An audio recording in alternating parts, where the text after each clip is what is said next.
So good evening to all of you. और आज महिला सुपरवाइजर पे महिला जो पर्यवेक्षक की वैकेंसी आई है उस पे मैं चर्चा करना चाहती हूँ।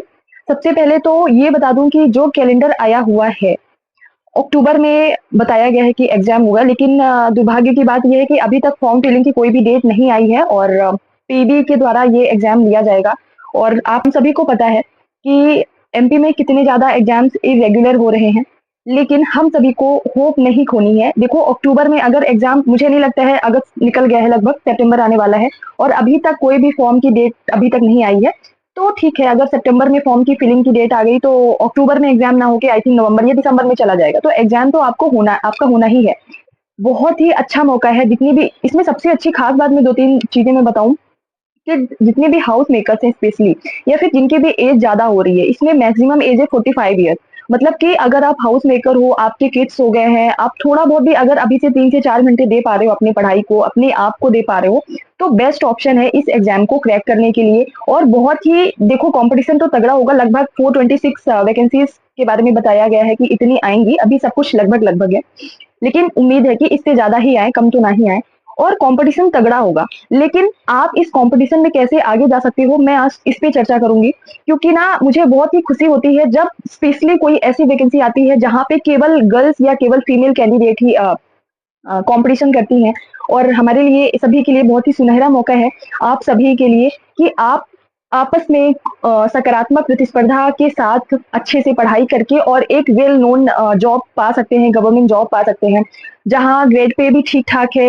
लगभग 35+ आई थिंक सैलरी है। हालांकि सैलरी पे हमें नहीं जाना चाहिए, बट हाँ, बेसिक नीड वहीं से स्टार्ट होती है ना हमारी, कि कितनी सैलरी होगी एंड ऑल। सो आप लोगों को इस फॉर्म को जरूर फिल करना चाहिए। जब भी आए, आपको ये एक मेरी लाइन याद करके लिख के रख लो कि ये आपको नहीं सोचना है कि फॉर्म फिलिंग कब होगा या फिर आपका एग्जाम कब होगा। आप एक 3 महीने का प्रॉपर बना लो, टाइम टेबल बना लो।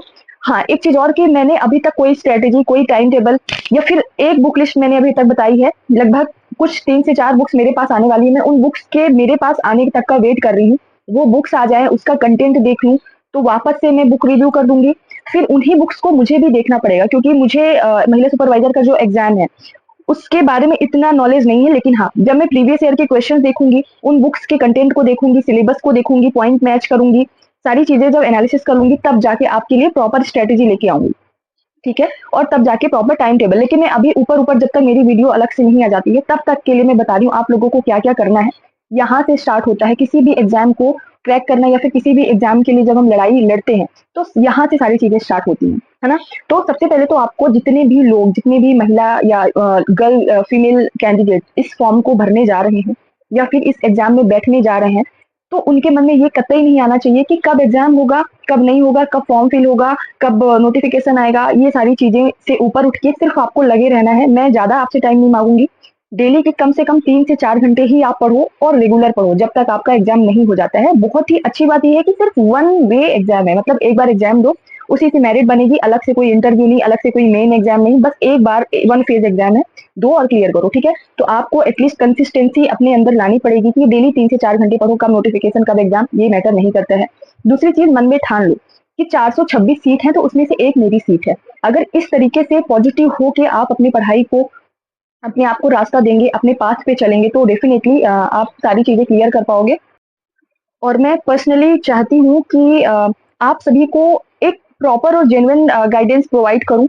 लेकिन वही है कि मेरे पास बुक्स आ जाए, पहले मैं उस सिलेबस से रूबरू हो जाऊँ कि क्या सिलेबस है, सिलेबस के एक एक पॉइंट में क्या क्या है। जैसे अभी मैं ऊपर ऊपर अगर बताऊँ, तो रीजनिंग आनी है आपकी, रीजनिंग और सामान्य ज्ञान। ठीक है, मतलब जीके आना है। जीके में क्या क्या आना है, अगर आप ल्यूसेंट पढ़ोगे तो ऑलमोस्ट चीजें जीके की कंप्लीट हो जाएंगी। जैसे मैंने जो सब टॉपिक्स देखे, तो देश, उनकी राजधानियां, पर्यटन स्थल, भारत की संस्कृति, ल्यूसेंट जो अपडेटेड लोगे तो भारत की संस्कृति अलग से है। अब संस्कृति में क्या क्या आता है, भारतीय जो संस्कृत नृत्य हैं, भारतीय गान हैं, भारतीय लोक नाट्य हैं, या फिर भारतीय कलाकार, जैसे कि शास्त्रीय नृत्य जितने भी हो गए, उनके जो भी कलाकार हैं, है ना, कुचिपुड़ी हो गया, या फिर भरतनाट्यम, कथक हो गया, उनके कलाकार, फिर जितने भी संगीत वाद्य यंत्र हैं, ढोलक, सॉरी, हाँ, बांसुरी, या फिर नगाड़े, है ना, ढोलक, तबला वादक, तो इन सभी को अलग से ल्यूशन में कवर किया गया है। सिर्फ उतना ही आपको पढ़ना है। ठीक है, और ल्यूसेंट में बहुत ऐसे हिस्ट्री के कुछ कुछ क्वेश्चन दिए गए हैं। मतलब जब मैं सिलेबस प्रॉपर डिकोड करूंगी तब अलग से अच्छे से बताऊंगी, बट अभी जब तक मेरी अच्छे से प्रॉपर वीडियोस नहीं आ जाती हैं, तब तक आपको क्या क्या करना है वो मैं बता रही हूँ।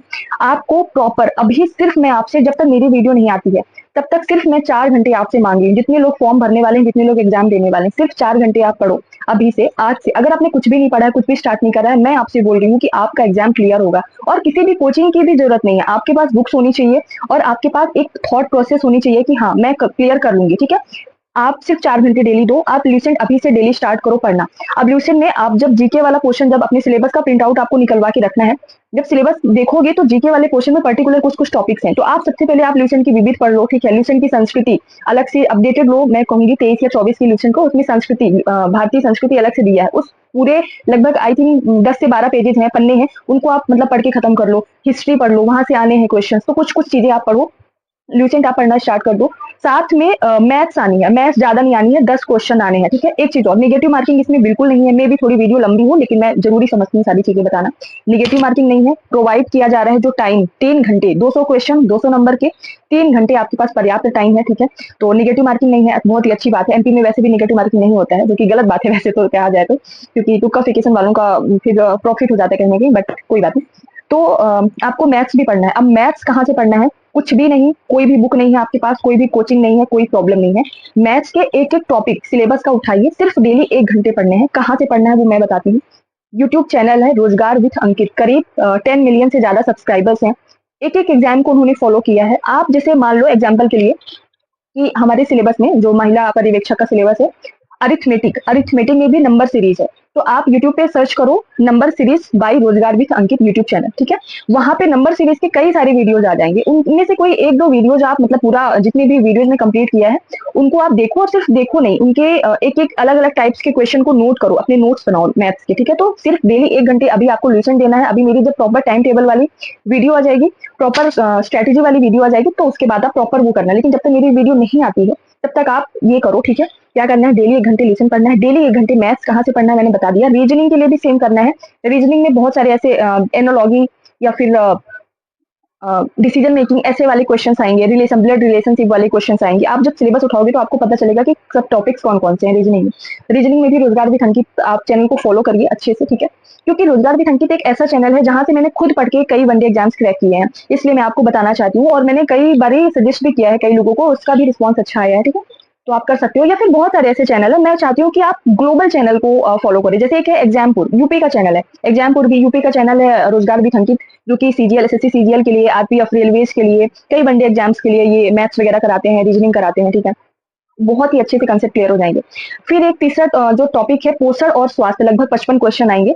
इसके लिए आपको क्या करना है, कोई एक बुक लेना है, और जैसे इसके पोषण एवं स्वास्थ्य में न्यूट्रिशन पोषण आएगा, ठीक है। फिर स्वास्थ्य, कई स्वास्थ्य केंद्र के द्वारा जितनी भी योजनाएं चलाई जाती हैं वो आएंगे, मतलब यहाँ पे कुल मिला के रटने वाली चीजें होंगी, ठीक है। और इसी तरीके से बच्चों की देखभाल, ठीक है, तो उसमें भी कई ऐसे 55 क्वेश्चन यहाँ पे भी आएंगे। इसमें भी बच्चों की एजुकेशनल, मतलब कैसे बच्चों को शिक्षा दी जाती है, बच्चों की देखभाल कैसे दी जाती है, प्रेग्नेंट केयर, मतलब कि जो गर्भवती महिला होती है उनकी केयर, उनकी कैसे केयर मतलब की जाती है। ये सब टॉपिक्स आपको पढ़ने हैं। ये थोड़े अटपटे टॉपिक्स हमारे लिए, क्योंकि हम एकदम से नया पढ़ते हैं, ठीक है।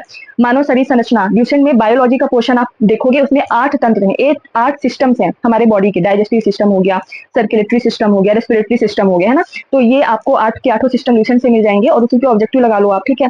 और जो पोषण और स्वास्थ्य और बच्चों की देखभाल, ये जो 2 टॉपिक है, लगभग 110 नंबर का आई थिंक, है ना, या फिर 90 नंबर का, ऐसे ही कुछ है। तो इनके लिए आपको क्या करना है, जो भी बुक है आपके पास, आई होप कि आपने बुक्स ले ली होंगी, नहीं ली है तो अभी मैंने बुक सजेस्ट करी है वो, और उसी से रिलेटेड ही, मतलब आसपास की बुक्स में अभी जब भी आ जाएगी तो मैं वापस से बता दूंगी। जो भी बुक्स आपके पास है उन्हीं को आप डेली पढ़ो, डेली पढ़ो, और शॉर्ट नोट्स बनाने की कोशिश करो। मान लो कोई भी योजना आई है, ठीक है, स्वास्थ्य से संबंधित, अब वो योजना 1 पेज में दी हुई है, लेकिन उस 1 पेज को आप 1-2 बार पढ़ लो, पर उस 1 पेज से लगभग आप 1/4 कंटेंट आप निकालो अपने नोट्स में, मतलब फैक्चुअल ही क्वेश्चन आने हैं, ठीक है। तो वहां से अपने नोट्स बनाने लगोगे आप डेली। तो मैं बोल रही हूँ 1 घंटे लिसन करो, 1 घंटे या फिर आधे घंटे या 40 मिनट मैथ्स, 40 मिनट रीजनिंग, और लगभग 1.5 से 2 घंटे आपको ये जो बड़े वाले टॉपिक्स हैं पोषण स्वास्थ्य, जो थोड़े से हमारे लिए अलग है, अभी आपको इतना करना है, ठीक है। सिर्फ 4 से 4.5 घंटे में मांग रही हूँ, इतना आपको करना है। और एक चीज और, कि मैं, अगर आप लोग बोलोगे तो अलग से आप लोगों के लिए टेलीग्राम चैनल बना दूंगी, जहां पे सिर्फ महिला पर्यवेक्षक की जो एस्पिरेंट है वही ऐड होंगी, ठीक है। तो अगर आप लोग बोलोगे तो आप लोगों की डिमांड पे, तो वहां पे मैं प्रॉपर जो मुझे कुछ लगेगा तो आप लोगों को मैं वहां पे कंटेंट दे दिया करूंगी, मेरे पास जो भी आएगा, या फिर सजेस्ट कर दिया करूंगी। कुछ अलग से क्लासेस अगर लेना हुआ होगा तो ले लिया करूंगी। जो भी आपको मैं चाहती हूँ personally, as a I am also एक फीमेल कैंडिडेट, या फिर मैं भी एक मतलब आप ही के समाज से आती हूँ, महिला हूँ मैं भी, है ना, मतलब एक लड़की हूँ, फीमेल हूँ। तो मैं चाहती हूँ कि हम सभी लोग मिलके काम करें। आप पढ़ो, हम गाइडेंस प्रोवाइड करेंगे, आप अच्छे से पढ़िए। कहीं भी कोई भी दिक्कत हो, आप टेलीग्राम पे मैसेज भी कर सकते हैं, ठीक है? और सिर्फ पॉजिटिविटी की ज़रूरत है। मैं हमेशा बोलती हूँ कि मैं जहाँ रहती हूँ, हमेशा आस-पास के लोगों में पॉजिटिविटी ढूँढती हूँ। मतलब कहती हूँ कि आप लोग पॉजिटिविटी ढूँढो, जो होता है अच्छे के लिए होता है। अगर फॉर्म अभी तक नहीं आया है, तो इसमें निराश होने की बात नहीं है। शायद ऊपर वाले ने आपको टाइम दिया कि भाई अभी पढ़ लो, टाइम है आपके पास, ठीक है? तो अच्छे से पढ़ो। कब एग्जाम होगा, कब नोटिफिकेशन आएगा, कब नहीं आएगा, अक्टूबर में होगा, नवंबर में होगा, दिसंबर में होगा या 2025 की जनवरी में होगा, डजेंट मैटर। मैटर ये करता है आप कितना टाइम दे रहे हो उस एग्जाम में बैठने के लिए, उस एग्जाम को क्रैक करने के लिए, ये मैटर करता है। अगर आपने अभी से आज से सिर्फ 3 से 4 घंटे देने शुरू कर दिए, तो मैं बोल रही हूँ आपका एग्जाम निकालने से कोई नहीं रोक सकता है। सीट्स 426 है, लेकिन फॉर्म आएंगे लगभग लाखों में। सभी फीमेल कैंडिडेट इस पोस्ट के लिए बहुत ही बेसब्री से इंतजार कर रही हूँ। 2017 के बाद से वैकेंसी नहीं आई है। सो कंपटीशन तगड़ा होने वाला है, लेकिन इस कंपटीशन से हम आगे तभी बढ़ सकते हैं जब हम कंसिस्टेंसी रहें, जब हम डिसिप्लिन में रहें और सारी चीजें फॉलो करें। आई होप कि इस वीडियो से एटलीस्ट आपको इतना समझ आया होगा कि पढ़ना जरूरी है, ना कि नोटिफिकेशन कब आएगा और एग्जाम कब होगा वो जानना जरूरी है, ठीक है? तो ऑल द बेस्ट सभी को, जल्द ही नेक्स्ट वीडियो में मिलेंगे। आई होप कि आपको इस वीडियो से थोड़ी बहुत पॉजिटिविटी आएगी। बहुत ही अच्छी पोस्ट है, बिना सोचे समझे लग जाओ अगर 1 साल के अंदर आपको एक गवर्नमेंट जॉब पानी है। Thank you so much. जय हिंद, जय भारत।